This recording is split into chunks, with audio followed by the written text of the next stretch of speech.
दोस्तों आप सभी को तो पता चल गया होगा कि ओला इलेक्ट्रिक का क्वार्टर वन का रिजल्ट आउट हो चुका है। आपने रिजल्ट भी देख लिया होगा, इतना भी मुझे पता है। लेकिन इस वीडियो में मैं आपको सिर्फ रिजल्ट के नंबर नहीं बताने वाला, मैं आपको ये बताने वाला हूँ कि यहाँ पर आप देख सकते हो कि जो क्वार्टर वन था उसमें तो हमें क्या देखने को मिला कि अप्रैल में 12,323 यूनिट कंपनी ने सेल किया। मई 2026 में 15,139 यूनिट को बेचा। जून 2026 में 16,144 यूनिट को बेचा, रजिस्टर्ड करवाया या बेचा। ये क्वार्टर वन है दोस्तों, अप्रैल मई जून, इसी को मिलाकर बनता है quarter one financial year 27।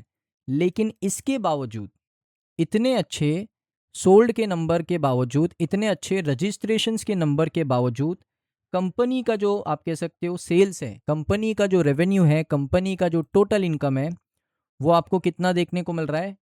484 crore का। अगर आप उसको पिछले साल के सेम क्वार्टर से कंपेयर करोगे तो आपको देखने को मिलेगा सिर्फ 896 करोड़। पिछले साल सेम क्वार्टर में इतना रेवेन्यू किया था, इतना इनकम किया था, यानी 45% का, कितने का? 45% का जो टोटल इनकम है वो ईयर ऑन ईयर बेसिस पे आपको फॉल करती हुई देखने को मिली। अब ऐसा क्यों हुआ? एक तरफ तो मुझे दिख रहा है कि कंपनी ने अप्रैल में, मई में, जून में बहुत अच्छा रजिस्टर्ड करवाया, बहुत अच्छी व्हीकल को सोल्ड किया, अच्छे वॉल्यूम के साथ सोल्ड किया।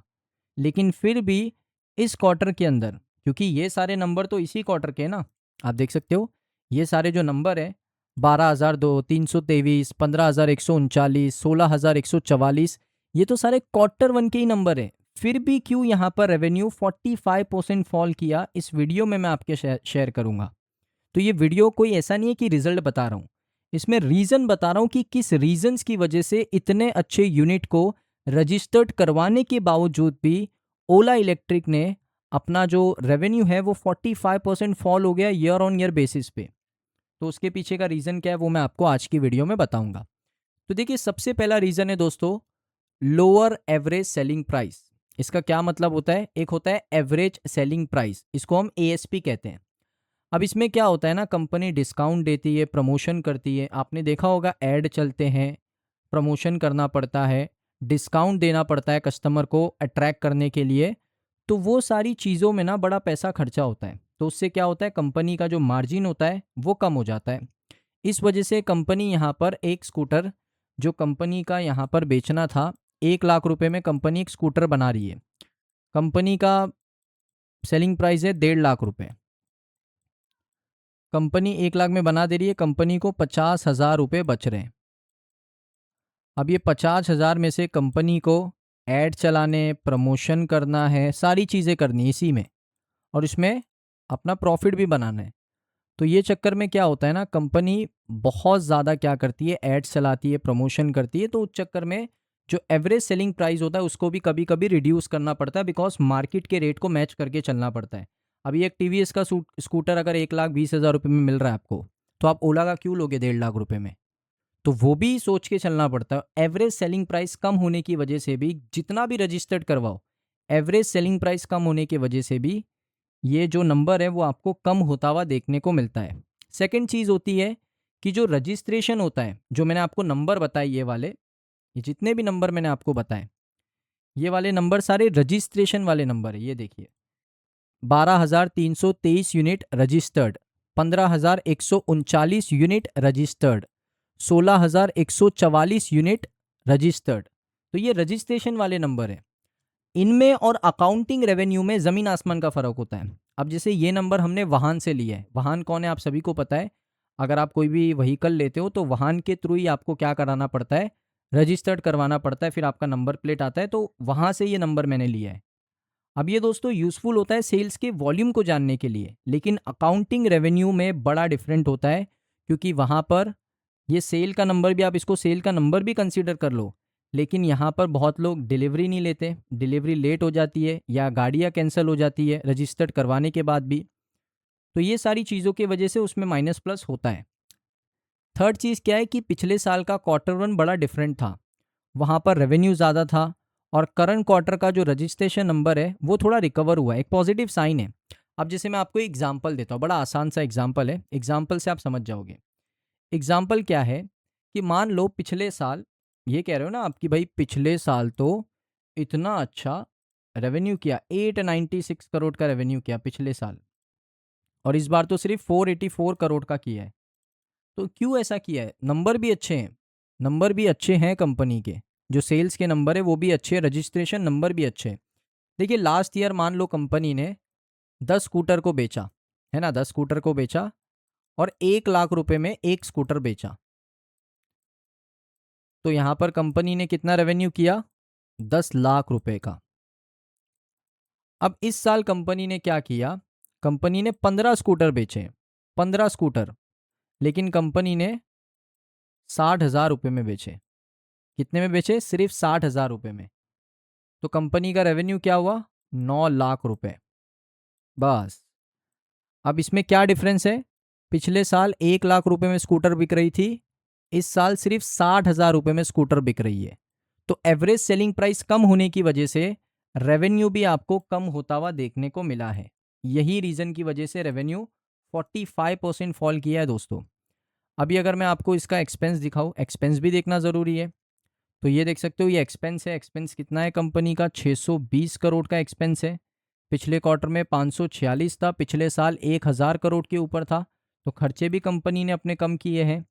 साथ में अगर मैं नेट लॉस की बात करूं कि कंपनी ने कितना लॉस किया है, तो कंपनी ने आप देख सकते हो लगभग 336 करोड़ का लॉस किया है इस क्वार्टर में।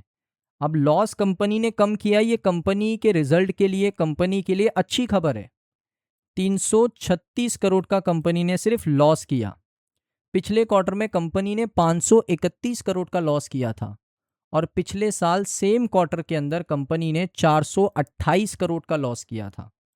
तो इसमें भी डिफरेंस क्या है कि ईयर ऑन ईयर बेसिस पे भी जो कंपनी का नेट लॉस है वो कम हुआ, क्वार्टर ऑन क्वार्टर बेसिस पे भी कंपनी का जो नेट लॉस है वो कम हो गया।